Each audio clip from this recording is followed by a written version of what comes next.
नमस्कार, मेरा नाम है डॉक्टर पुरु धवन और आज इस वीडियो में हम बात करने वाले हैं कि ठंड का मौसम में पैरालिसिस पेशेंट को किन चीज़ों का ध्यान रखना चाहिए। अक्सर पैरालिसिस के पेशेंट ठंड से बहुत ज़्यादा डरते हैं क्योंकि ठंड आने पे दर्द बढ़ जाता है, मसल में स्टिफनेस बढ़ जाती है और कहीं न कहीं पेशेंट भी लेज़ी हो जाता है। मगर आपको समझने की ज़रूरत ये है कि ठंड का मौसम एक रिकवरी के लिए सबसे अच्छा फ़ेज़ होता है। ये जो ठंड के 4 महीने होते हैं, अक्टूबर से लेकर फरवरी-मार्च तक के, इस टाइम को हम हेल्दी पीरियड कहते हैं क्योंकि इस टाइम के अंदर बॉडी कम बीमार पड़ती है। हम जो खाना खाते हैं, बॉडी को बहुत तेज़ी से लगता है, बॉडी का वेट गेन होता है। इसी तरह से जब हम पैरालिसिस पेशेंट को ट्रीटमेंट देते हैं विंटर्स के अंदर, तो वहाँ पर भी हमें इम्प्रूवमेंट गर्मी के मौसम के कंपैरेटिव में स्पीड से देखने को मिलती है। तो ये पीरियड टफ ज़रूर है बट रिकवरी के लिए अच्छा है, ये जान लेना बहुत ज़रूरी है। तो शुरुआत करते हैं कि ठंड के मौसम में सबसे ज़्यादा दिक्कत आप लोगों को क्या देखने को मिलेगी। पहले आपको ये समझाऊंगा, उसके बाद हमने कैसे फास्ट रिकवरी करनी है इस ठंड के मौसम में, ये आपको समझाऊंगा। तो शुरुआत करते हैं कि हमें क्या क्या दिक्कत देखने को मिल सकती है ठंड के मौसम में। सबसे पहले मैंने आपको बताया था, मसल्स में स्टिफनेस बढ़ जाती है। अगर मसल में स्टिफनेस बढ़ गई है तो एक्सरसाइज करते समय आपको दर्द महसूस हो सकता है क्योंकि ठंड की वजह से। ऐसा होने पर आपने क्या करना है, वहाँ पर आपने मसाज करनी है, किसी भी तेल से कर सकते हैं, थोड़ा-सा उसे गर्म कीजिए, अच्छे से मालिश कीजिए क्योंकि जब आप रब करेंगे तो क्या होगा, हीट जनरेट होगी। हीट जनरेट होने से क्या होगा, नीचे जो मसल ठंड की वजह से कॉन्ट्रैक्ट की हुई हैं, वो रिलैक्स हो जाएँगी और जो पेन है वो सबसाइड कर जाएगा। दूसरा तरीका क्या होता है कि अपनी एक्सरसाइज को बढ़ा दो क्योंकि जितनी आप एक्सरसाइज करोगे बॉडी में उतनी ज़्यादा हीट जनरेट होगी और जितनी हीट जनरेट होगी मसल फिर से रिलैक्स कर जाएगी।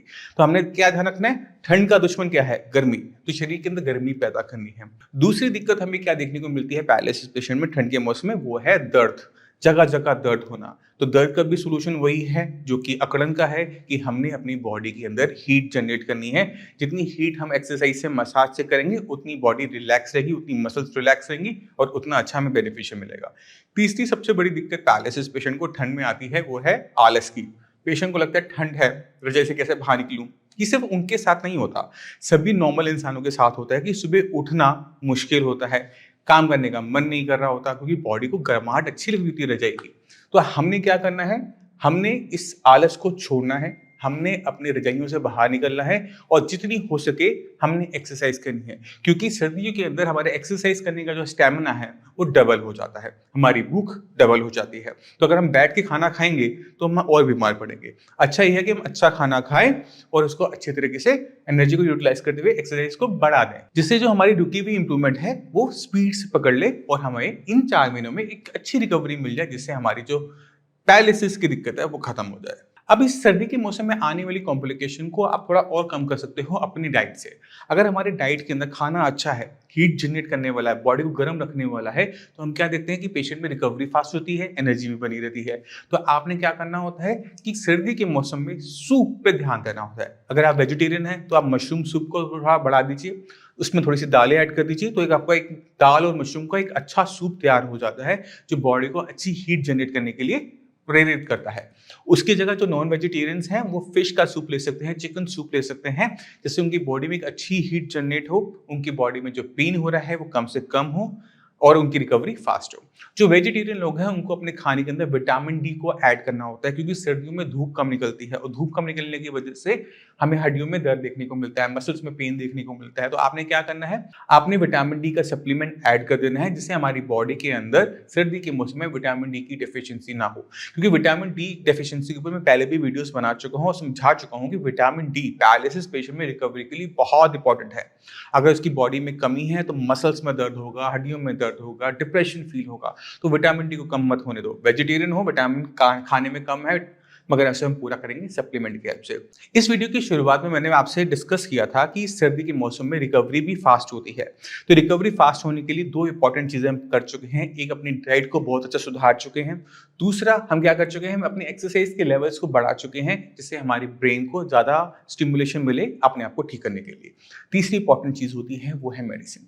अगर आप साइंस इंजीनियरिंग की मेडिसिन ले रहे हैं या ले चुके हैं, आपको पता है कि हमेशा मैं कहता हूं कि जो सर्दी के 4 महीने होते हैं इन्हें कभी भी बेकार नहीं करना चाहिए।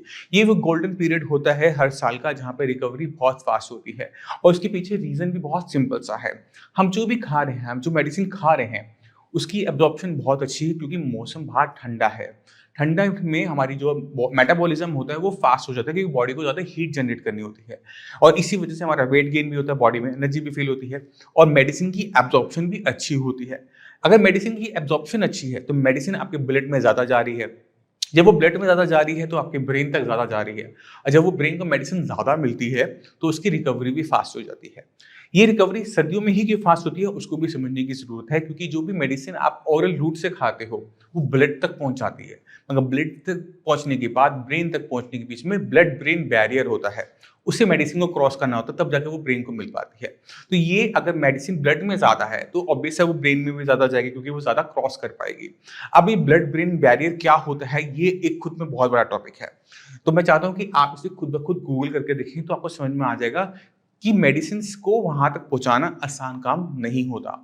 कुछ एक मेडिसिन ही पहुँच पाती है, कुछ एक ट्रीटमेंट ही पैरालिसिस पेशेंट में रिकवरी लेकर आ पाता है। जब वो रिकवरी आती है तो समझ में आ जाता है कि मेडिसिन बहुत अच्छा वो कर रही है। तो मैं उम्मीद करता हूँ इस वीडियो से आप समझ गए होंगे कि सर्दी की मौसम जो आ रहा है उसमें हमें किन-किन चीज़ों का ध्यान रखना है, डाइट का, एक्सरसाइज का और अपनी मेडिसिन्स का। और हमने इस सर्दी के मौसम को अच्छी तरीके से यूटिलाइज़ करते हुए अपनी पैरालिसिस की दिक्कत को खत्म करना है। अब इसी के साथ आप सभी से मैं चलने की आज्ञा चाहूँगा। मिलते हैं अगली वीडियो में, तब तक के लिए नमस्कार।